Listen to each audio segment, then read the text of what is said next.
अस्सलाम वालेकुम व्यूअर्स, मैं हूं आपका होस्ट ज़फ़र ख़ान आपके अपने प्रोग्राम अनवीलिंग स्टार में। माइंडफुल लाइफ का हमारा एपिसोड नंबर 13th एपिसोड को आज हमने जो सब्जेक्ट अनाउंस किया है डॉक्टर साहब की इजाज़त से, वो है इकोनॉमिक मैनेजमेंट। इकोनॉमिक मैनेजमेंट जो है एक ऐसा इंटरेस्टेड सब्जेक्ट है, इसमें इंटरेस्ट ऑटोमेटिक क्रिएट हो जाता है कि जहाँ पर मनी, पैसा, ये चीज़ें आ जाती हैं ऑटोमेटिकली, क्योंकि हर इंसान की नीड भी है। और प्लस बिज़नेस के पॉइंट ऑफ व्यू से, चाहे वो स्मॉल बिज़नेस हो चाहे वो बड़ा बिज़नेस हो, उसको कैसे हमें मैनेज करना है। बस उसके साथ साथ हमने अपने उस पैसे को, अपनी उस कंपनी को हमने कैसे कैसे डिवाइड करना है, कैसे कैसे लेके चलना है, कहाँ पर अपने एसेट्स बनाने हैं, वही एसेट्स हमारे अप डाउन क्राइसिस के अंदर हमारे काम आते हैं। ये सारी चीज़ें कैसे होती हैं, ये हम जान पाएंगे।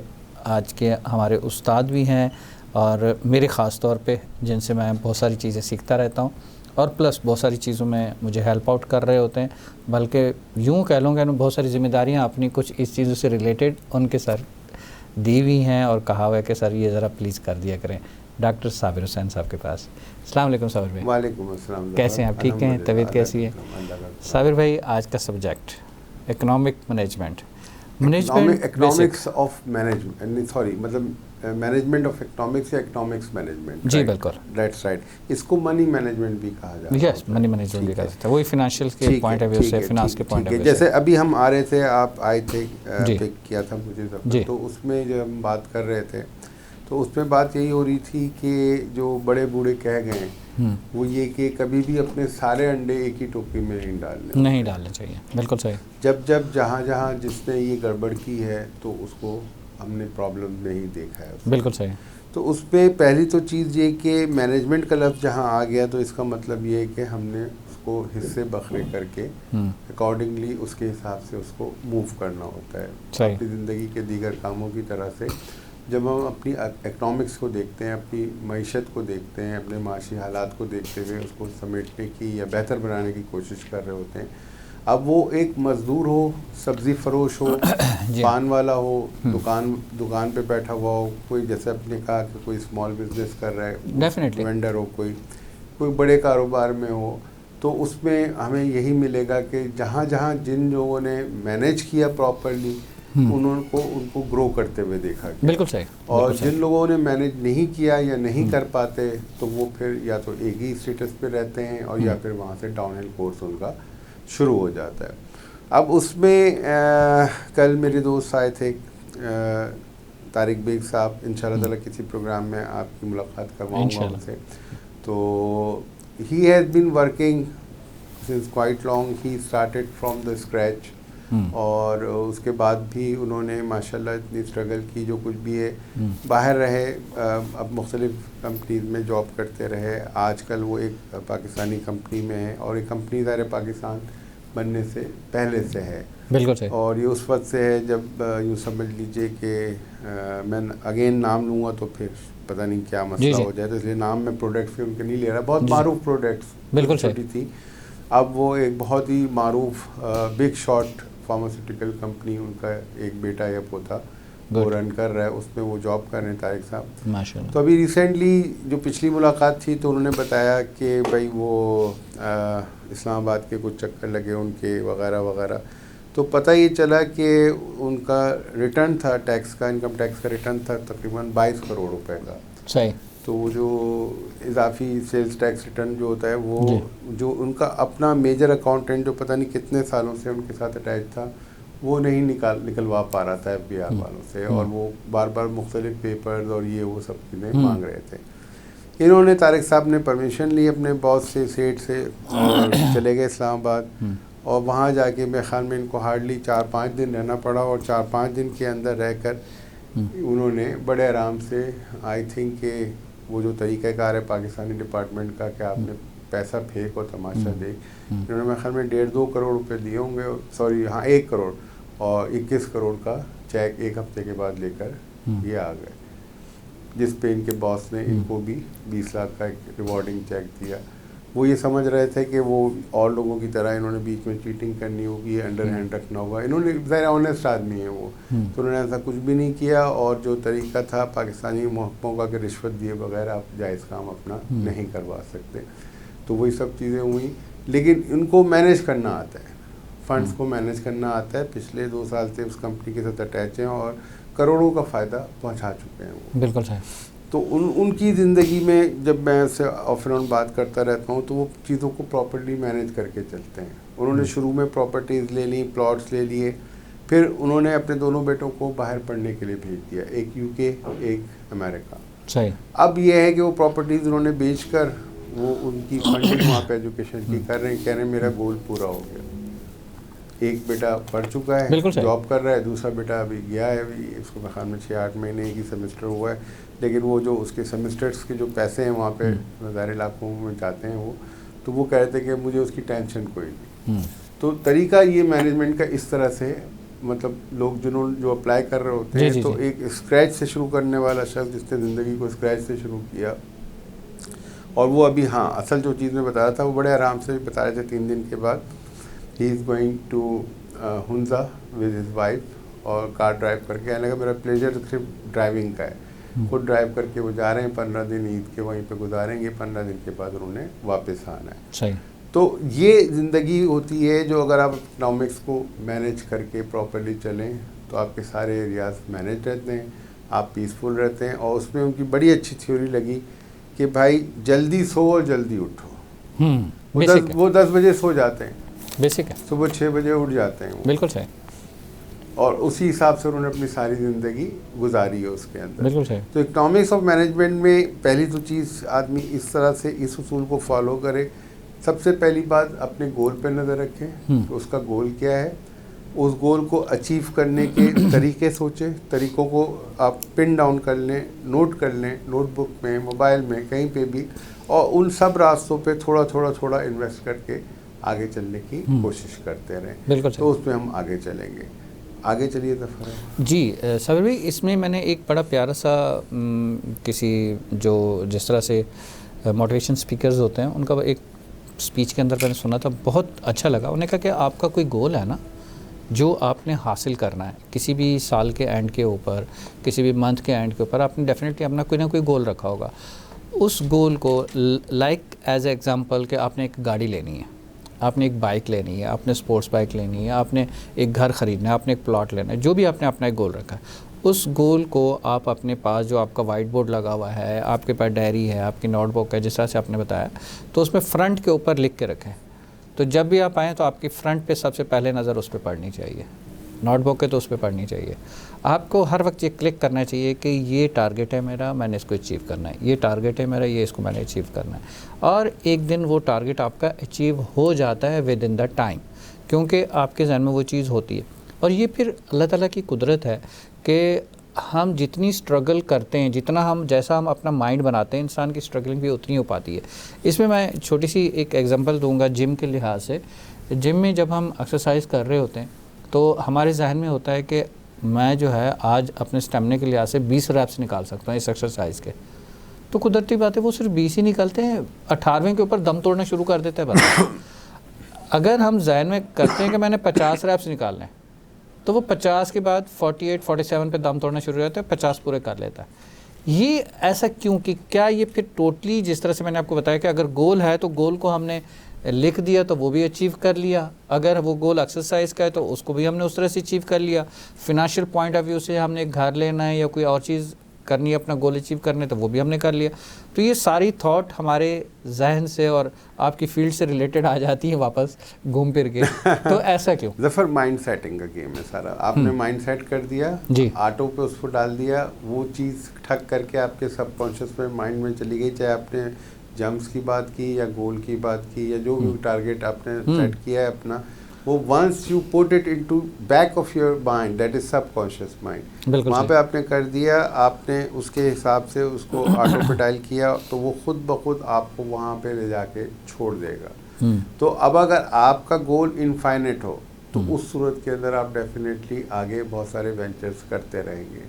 अब उसमें सबसे बड़ा अलमिया जैसे और दूसरे शोबों में होता है, इकोनॉमिक्स मैनेजमेंट के अंदर भी ये होता है, हम अपना गोल सेट नहीं कर पाते, हम अपने माइंड को सेट नहीं कर पाते, हमें और की लालच होती है, हम रुक नहीं पा रहे होते, हम हर चीज़ के अंदर अपने आप को 2 कदम और फिर मजीद 2 कदम और। आपका कहना है कि यानी कि हमने हमारा 1 महीने का गोल क्या है या कल का गोल क्या है वो हमने अचीव कर लिया, उसके बाद नया गोल सेट करें, फिर नया गोल सेट करें। You want to say that whatever, मतलब आप या तो गोल सेट करें या गोल चेंज करें या आप रुक जाएं वहाँ पे, ठहर जाए, रिटायर्ड लाइफ गुजारना शुरू कर दें। Once your all the means are met, मतलब जब आपको सब चीज़ें मिल गई तो आप वहाँ पे होल्ड ऑन कर दें, आप रिलैक्स लाइफ गुजारें। वो रिलैक्स लाइफ गुजारने का कॉन्सेप्ट हमारे पास नहीं है ना। अब हम वहाँ पे उसमें अपने आप को कहीं रोक नहीं पाते, कहीं थाम नहीं पाते, उसकी वजह से गड़बड़ होती है। मैनेजमेंट का उसूल यही होता है कि कोई भी चीज़ अपने एक ख़ास वक्त पे सेच्योर हो जाती है, सेचुरेशन लेवल पर आ जाती है,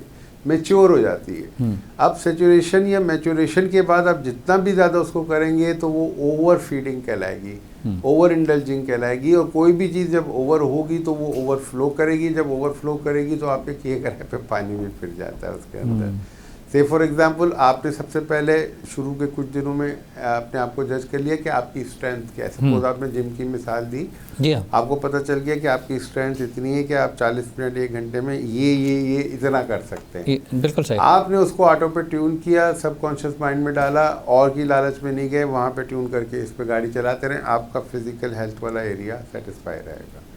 इसी तरह से अब आज का टॉपिक हमारा इकोनॉमिक्स मैनेजमेंट का है। इकोनॉमिक्स मैनेजमेंट में सबसे बड़ी बात जो आपने देखनी है वो ये है कि when you come to the later life, उस वक्त आपके पास इतना कैपिटल होना चाहिए कि आपको डिपेंडेंसी या मोहताजी ना हो। सही। उसके लिए ज़रूरी ये है कि जो आपका प्राइम पीरियड है 20 साल से लेकर 60 साल की उम्र का जो 40 साल का प्राइम पीरियड है, उसको आप ऐसे वेंचर्स में सर्व करें फाइनेंशियली कि जिसमें आपका कैपिटल, आपका सरमाया, चाहे वो 10 रुपये हो या 10 लाख हो, वो मल्टीप्लाई हो, और वो मल्टीप्लाई पॉजिटिव तरीके से हो। वो ये नहीं कि उसके लिए आपको चोरी डकैती स्मगलिंग का सहारा लेना पड़े। तो पॉजिटिव मोड्स या पॉजिटिव मेथड्स आपने सर्च करने होते हैं अपनी सोसाइटी के अंदर। क्या क्या सोर्सेज अवेलेबल है, कैसे कैसे आप खामोशी के साथ, सुकून के साथ अपने कैपिटल को मल्टीप्लाई कर सकते हैं। सही। तो जो आज का प्रोग्राम तरतीब देने का मकसद था मेरा वो ये कि आज के ये नौजवानों को ये बताया जाए कि आप लोग 10 साल, 20 साल, 30 साल के बाद भी, सपोज़ आज आपकी सैलरी 20,000 है, 10 साल के बाद वो 40,000 हो जाएगी या 50,000 हो जाएगी, लेकिन महंगाई उसी हिसाब से बढ़ी हुई होगी। तो उस वक्त आप उसको कॉप अप नहीं कर पा रहेंगे, आपके खर्चे और बढ़ चुके हैं। सर भाई 10,000 से 20-40 तक पहुंची, फिर एक्सपेंस भी तो उसी हिसाब से इंक्रीज हो रहा है। वही। इसकी डिटेल जो है, इसको कैसे मैनेज किया जाएगा, एक छोटे से ब्रेक के बाद में आपसे जानेंगे। जी व्यूअर्स, चलते हैं एक छोटे से ब्रेक की तरफ।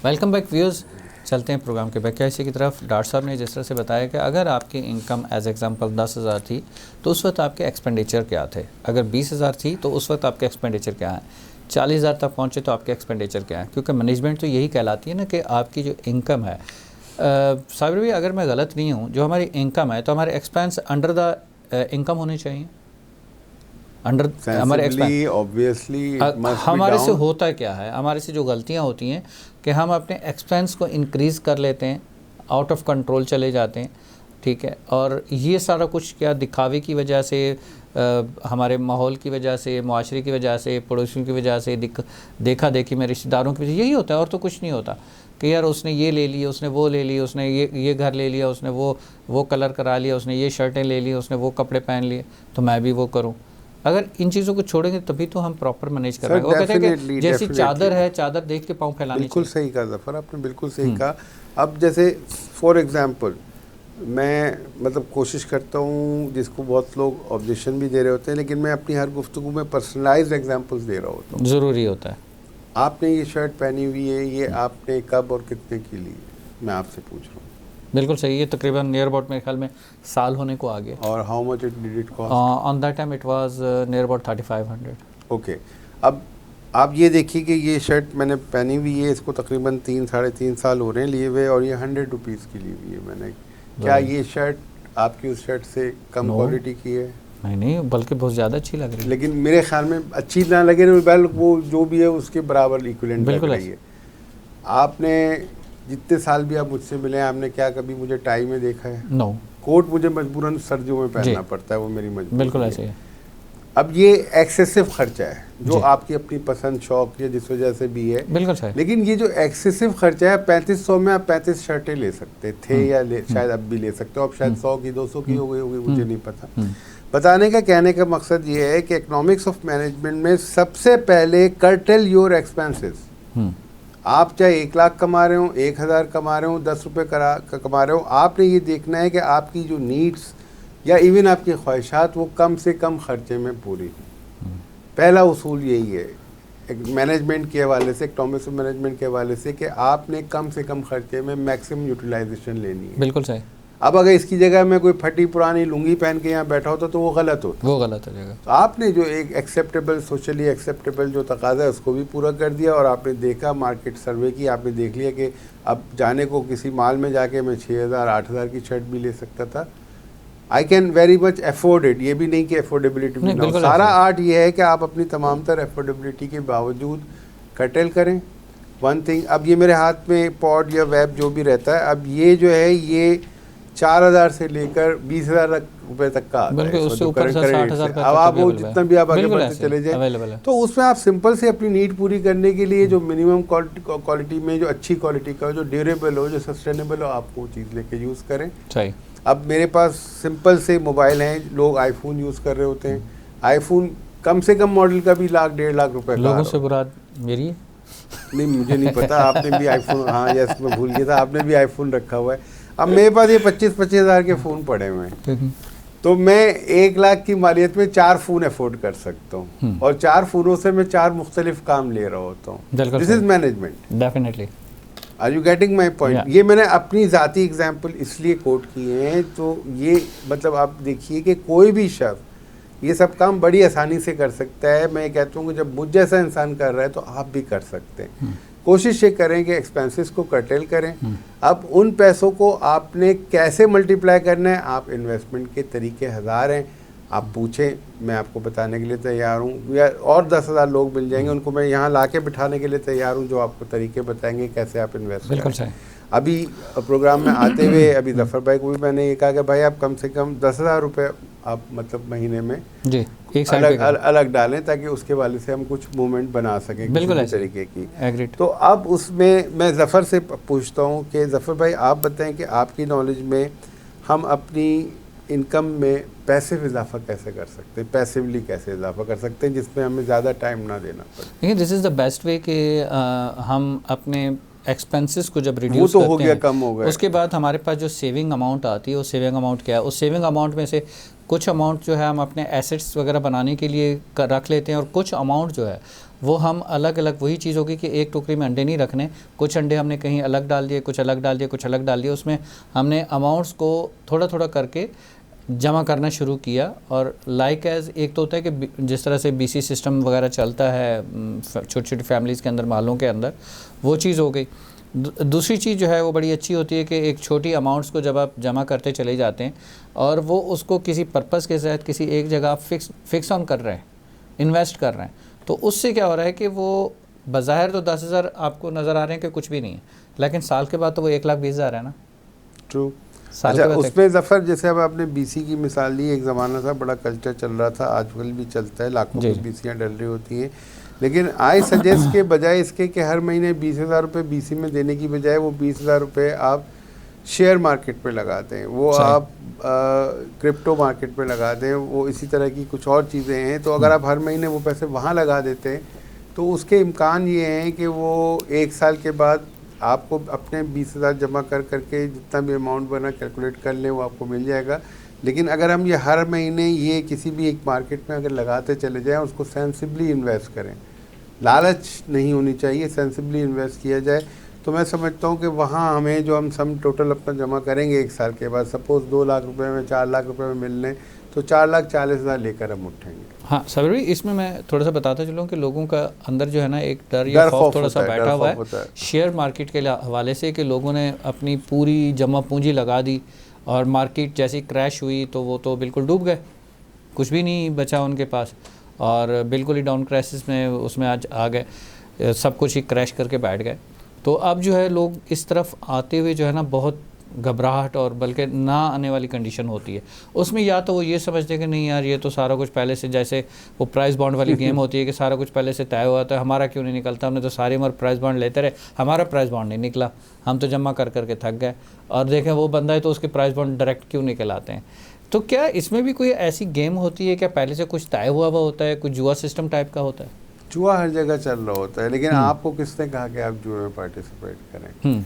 ये तो आपकी अपनी लालच आपको जुए की तरफ लेके जा रही है ना। मैं तो जो भी बात करता हूँ, आप कोई भी काम या कारोबार कर रहे हैं या इन्वेस्टमेंट कर रहे हैं, अपने आप को लालच से दूर रखें। मैंने अभी आपको मिसाल दी कि by the end of the year आपको 4,40,000 मिलेंगे, मैंने आपको 4 के 8 का नहीं बताया, आप गौर कर लीजिए अभी जो मैंने बात जी बिल्कुल ऐसे। लेकिन अगर आप ये सोचें कि आपके अमाउंट 2 माह में 4 माह में 4 लाख की इन्वेस्टमेंट अगर 8 लाख या 10 लाख हो जाएगी, तो डेफिनेटली आप सब अमाउंट लूज कर जाएंगे।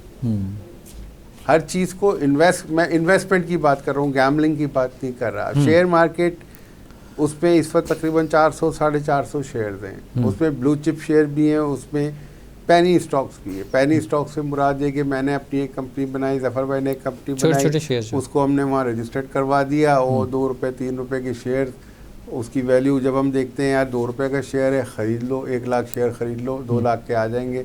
दूसरी तरफ एक शेयर हम देख रहे हैं वो 1000 रुपये का चल रहा है, एक शेयर हम देख रहे हैं 500 का चल रहा है, एक शेयर देख रहे हैं 400 का चल रहा है। वो यार ये तो सिर्फ 4 शेयर आएंगे, 10 शेयर आएंगे, 100 शेयर आएंगे, उतने अमाउंट में हमारे तो 1 लाख आ गए। अब ये 1 लाख आप शेयर आप लेकर फिर आप रोते रहेंगे। उसकी छोटी सी मिसाल मैं आपको दे रहा हूँ, WTL स्टॉक मार्केट का एक बड़ा मशहूर शेयर है, वर्ल्ड टेलीकॉम। इसको तकरीबन देखते देखते मुझे यूँ समझ लीजिए 2024 आ गया, 2010-12, मतलब समझ लें more than 12 years I have been observing it. 80 पैसे से लेकर 1 रुपये 80 पैसे तक जाता है, और बीच में एक दफ़ा शायद 3.5 पौने 4 रुपये का हुआ था। उसको बेस बना के हर ब्रोकर ने अपने हर क्लाइंट को, सर जी आप उठा लें 2 लाख शेयर उठा लें, ये नहीं ये आप उठा लें, ये 4-4.5 पे जाएगा, उस पर निकाल देंगे। अब वो इसको अभी जो लास्ट ये जो गया है 4 रुपये पौने 4 रुपये पे, ये इसको गए हुए भी 8-10 साल हो गए। उसके बाद से ये घुमा फिरा के कम करके 2 रुपये को क्रॉस नहीं कर पाया। लेकिन मैं जो ब्रोकर्स के साथ जिनके साथ एसोसिएटेड हूँ, बाय और 10 शेयर के नाम बीच में WTL का नाम ज़रूर डाल देते हैं। तो अब आप अगर ब्रोकर्स के कहने पे चलेंगे, आप खुद स्टडी नहीं करेंगे, खुद एनालिसिस नहीं करेंगे, खुद आपको ब्लू चिप शेयर्स का नहीं पता होगा कि कौन से शेयर्स डिविडेंड यील्डिंग हैं, जिनको वो कहा जाता है ब्लू चिप्स। आप ऐसे कोई शेयर ले लें जो आप 400 रुपये का ले लेते हैं मिसाल के तौर पे, वो हर साल 1 दफ़ा 2 दफ़ा 3 दफ़ा डिविडेंड देता है। वो 400 वाला शेयर अगर 100 रुपये का भी हो जाएगा तब भी आप लॉस में नहीं रहेंगे। आपका शेयर मार्केट में पड़ा हुआ है, और जो शेयर आज 400 का था और कल वो 100 रुपये का हो गया, उससे डेफिनेटली साल 2 साल के बाद 500 रुपये का होना है। ये मेरी स्टडी है पिछले 20 साल की। बिल्कुल सही, वापस ऊपर आना, उसे वापस ना सिर्फ ऊपर आना है बल्कि उसको ब्रेक थ्रू करना है। और वो ब्रेक, बहुत से शेयर्स मैंने लिए, वो 4 साल तक, 5 साल तक, 3 साल तक आधे के आधे हो गए। वो ऐसे ये सब भी मैंने सीखा पेनी स्टॉक्स में पैसे गंवाने के बाद। ओके, यानी कि एक लॉस उठाना। फिर वो वक्त आया कि जब ब्रोकर मुझसे मशवरा मांगते थे। A time came when the brokers started asking me कि डॉक्टर साहब बताएं आज कौन सा शेयर हम लें। पहले मुझे क्रेज था, मैं सुबह खोल के बैठ जाता था तो उनके फ़ोन आ जाते थे कि आज का बताएं।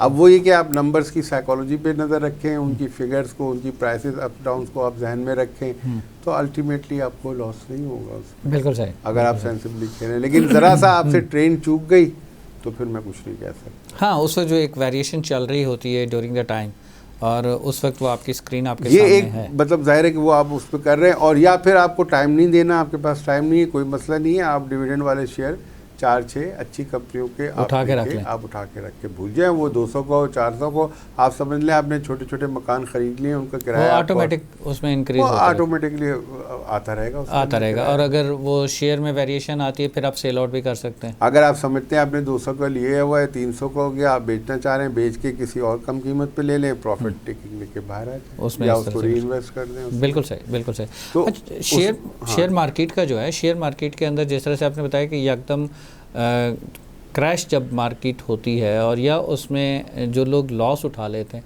वो वापस री इन्वेस्ट करते हुए या इन्वेस्ट करते हुए एक डर खौफ जफर एक उस पे hesitation देखें, है। आप कोई भी काम कर रहे हैं, कोई भी कारोबार कर रहे हैं, उसमें रिस्क फैक्टर होता है। रिस्क फैक्टर तो है। जायज़ काम इस्लाम में वही होता है जिसमें रिस्क फैक्टर हो, जिसमें प्रॉफिट और लॉस दोनों चीज़ें। अदरवाइज तो आप सूद पे तो बैंक पे रखवा दें, वो आप सूद पे रखवा दें, उसको मैं रिकमेंड नहीं कर रहा हूँ कि वो आपको फिक्स अमाउंट मिलता है। बिल्कुल सही कह रहे हैं।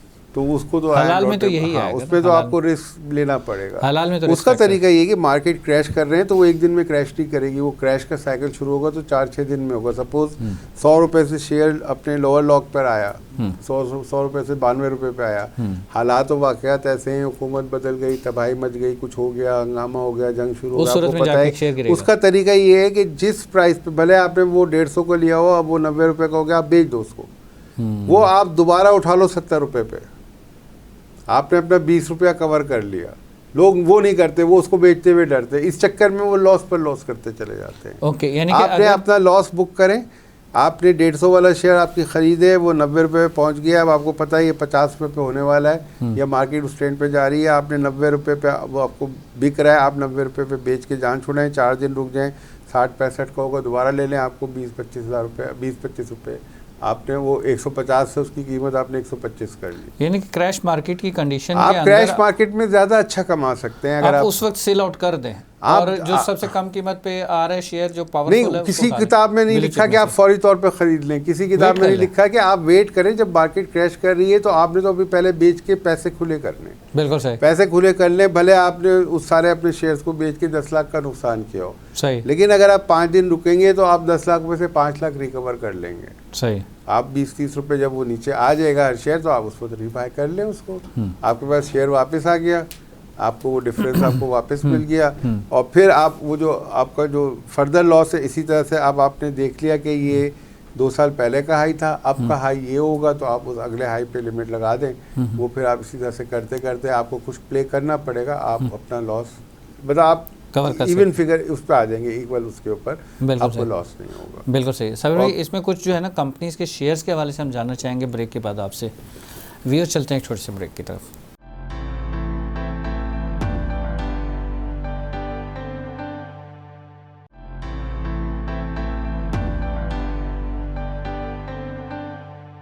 वेलकम बैक व्यूअर्स, चलते हैं प्रोग्राम के बकिया इसी की तरफ डॉक्टर साहब के पास। जी डॉक्टर साहब, इसमें शेयर मार्केट के अंदर और जिस तरह से स्टॉक इंडेक्स के हवाले से माशाल्लाह आपका एक्सपीरियंस भी है, आप वर्किंग भी कर रहे हैं, इसमें क्या रिकमेंड करते हैं व्यूअर्स को जो हमारे प्रोग्राम देख रहे हैं कि कौन सी शेयर्स की, तो जिस तरह अपने ब्लू चिप्स के जो हैं, जो बड़ी कंपनीज़ हैं जिनके शेयर महंगे हैं, वो उसमें भले थोड़ी क्वांटिटी में शेयर ले लें लेकिन उनको लॉसेस होने के चांसेस नहीं हैं।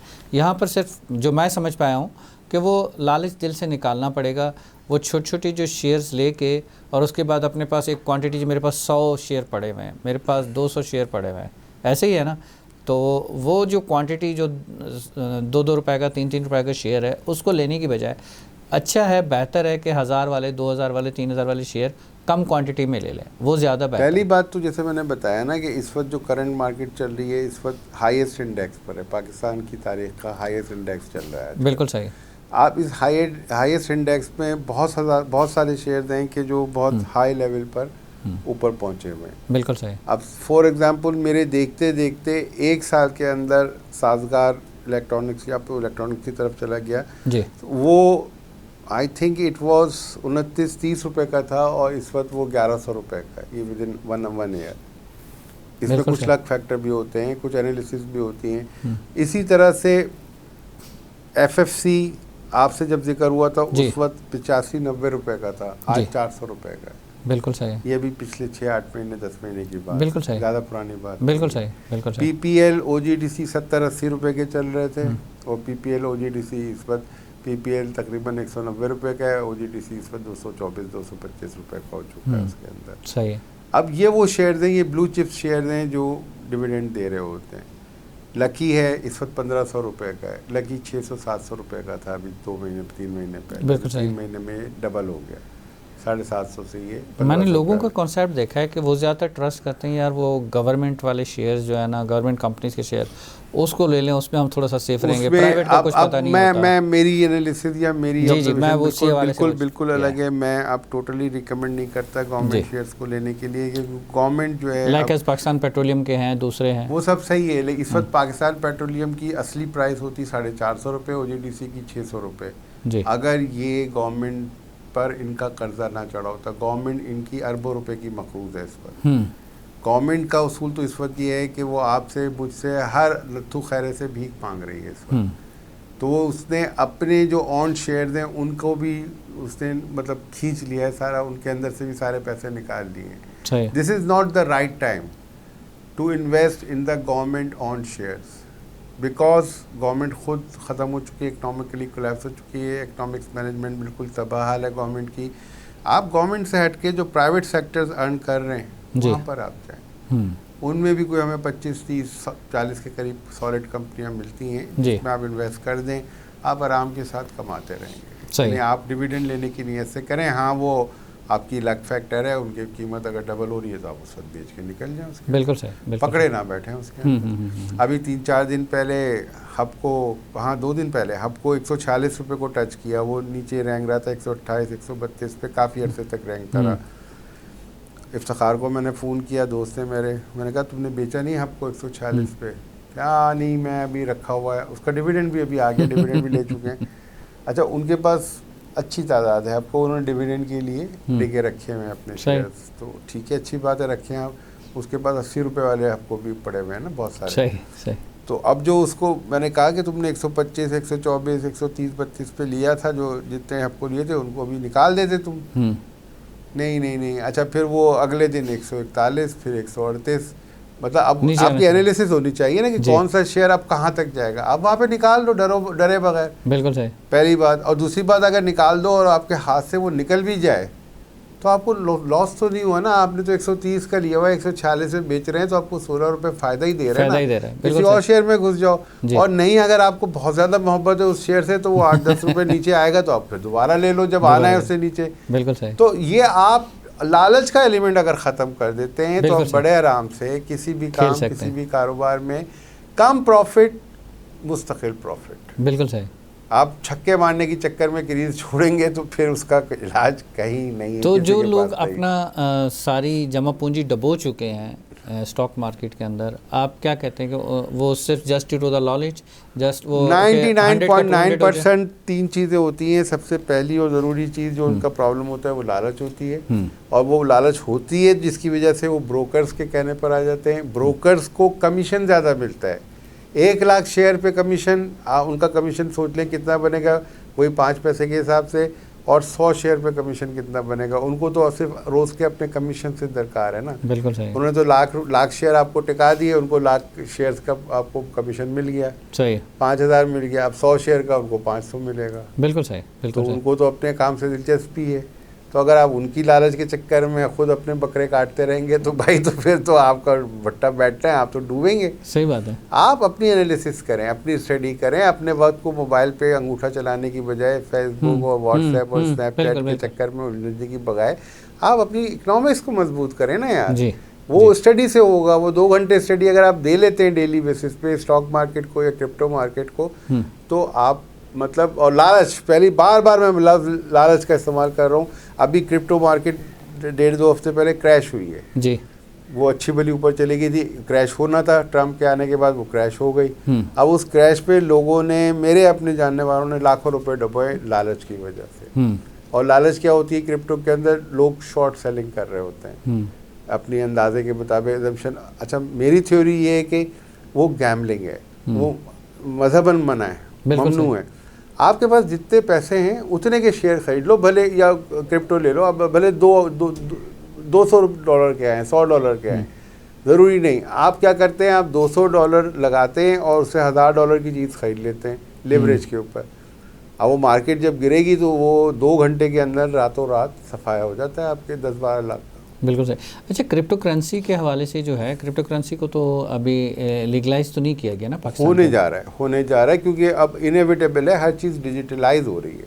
बाकायदा साकिब साहब को ही हैं, गवर्नमेंट ने उनको वो कर दिया है, असाइन कर दिया है क्रिप्टो को डिपार्टमेंट देके कि इसके इन्स एंड आउट्स पे गौर करें, उसको डिजिटलाइज करने के लिए। उसका क्या इफेक्ट आएगा साबिर भाई इसमें स्टॉक मार्केट के अंदर? क्रिप्टो करेंसी की अलग मार्केट है, इसकी अलग है। क्रिप्टो तो इस वक्त इंटरनेशनल मार्केट है ना। अच्छा, क्रिप्टो तो वो है कि उस पर दुनिया के किसी भी खित्ते में रहने वाला कर सकता है। अब हम यहाँ से बैठ के अमेरिका की स्टॉक मार्केट में पार्टिसिपेट नहीं कर सकते। उसका कोई इफेक्ट आएगा अगर ये लीगलाइज हो गई? अभी लीगलाइज ना होने के बावजूद भी इस वक्त मेरे ख्याल में अरबों डॉलर लगे हुए हैं। सारे जो बड़े बड़े पॉलिटिशियंस हैं, बड़े बड़े हमारे जो बड़े की पोस्ट पे हैं, मैं नाम भी नहीं ले सकता, फिर वो कौन कौन से एक्ट लग जाते हैं आजकल। बिल्कुल। तो लिहाजा ये कि वो सब उन सब के पैसे अभी सब क्रिप्टो पे लगे हुए। मैं वही कहना चाह रहा हूँ कि अगर जब वो लीगलाइज होती है तो यहाँ पर उनके फिर ऑफिशियल ऑफिसेज खुल जाते हैं, उनके एजेंट्स बैठते हैं, सारा कुछ होता है, तो उसका स्टॉक मार्केट के ऊपर कोई इफेक्ट आएगा? मैं ये पूछना चाह रहा हूँ। डेफिनेटली आएगा क्योंकि जाहिर है कि जब वो क्रिप्टो में ज़्यादा मत है, वो 24 घंटे खुली रहती है क्रिप्टो की मार्केट। जी, वो 24 आवर्स है। आप सुबह अगर लॉस में जा रहे हैं, आप 4 घंटे के बाद प्रॉफिट में जा रहे हैं। बहुत वॉलेटाइल है क्रिप्टो की मार्केट, बहुत वॉलेटाइल है। यानी एक दिन में $500 ऊपर नीचे हो रहा होता है बिटकॉइन या इथेरियम वगैरह। और ये शेयर्स जो हैं उनकी कैप्स हैं, एक दिन में 8-10 रुपए से ऊपर नहीं जा सकता। बिल्कुल, वो अपनी एक लिमिटेशन में, वो लिमिटेशन में होता है। बिल्कुल सही। Thank you so much Sabir भाई। लास्ट में इसी स्टॉक मार्केट या क्रिप्टो करेंसी के हवाले से कोई मैसेज व्यूअर्स के लिए? उसमें डेफिनेटली जैसे भी हम बात कर रहे थे, अपने आप को अगर आप लालच से बचाते हुए आप किसी भी इन्वेस्टमेंट प्लान में जाते हैं जो मजहबन जाए, तो एक तो जैसे आम तरीका है कि लोग नेशनल सेविंग्स में अपने पैसे इन्वेस्ट कर देते हैं, बैंकों में फिक्स कर देते हैं।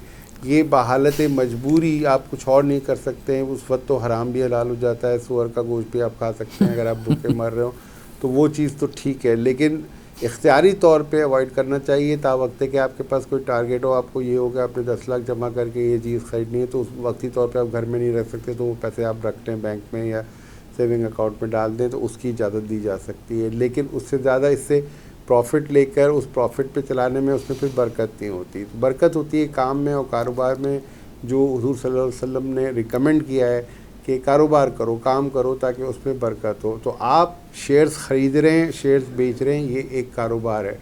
क्रिप्टो करेंसीज़ इस वक्त हज़ारों की तादाद पे हैं, वो .001 सेंट से लेकर मतलब हज़ारों डॉलर तक की हैं, लाखों डॉलर तक की ये पहुँच चुकी हैं। आप उसको ख़रीद रहे हैं, उसको बेच रहे हैं, ये लीगल, ये मजहबी तौर पे लीगल है, इसको आप बड़े आराम से कर सकते हैं। आप ले लें, आप इस वक्त $84-85 हज़ार डॉलर का चल रहा है इस वक्त बिटकॉइन, आप इसको ले लें। अब ये $84 हज़ार डॉलर से ये चला जाएगा अगर $60 हज़ार डॉलर पे भी, तो आपको परेशानी नहीं, इससे ऊपर जाना है। मैंने ख़ुद देखा है 2022 दिसंबर में बिटकॉइन की प्राइस जो थी वो $15,000 पे आ गई थी। लोग 67,000 डॉलर के लेके बैठे हुए थे पिछले 1.5-2 साल से, रो रहे थे कि हमारे इतने पैसे डूब गए, ये हो गया वो हो गया, लेकिन उन्होंने बेचे नहीं। फिर उन्हीं लोगों ने देखा कि वो $1,10,000 तक गया है, वो 1.5-2 साल। इस पर सब्र का खेम है। पहली बात लालच नहीं होनी चाहिए, दूसरी बात आपके अंदर पेशेंस होना चाहिए। तो लोगों को अरबोपति और खरबोपति भी बनते देखा है मैंने, आप भी बन सकते हैं बशर्ते कि लालच ना हो और दूसरी बात सब्र हो आपके अंदर।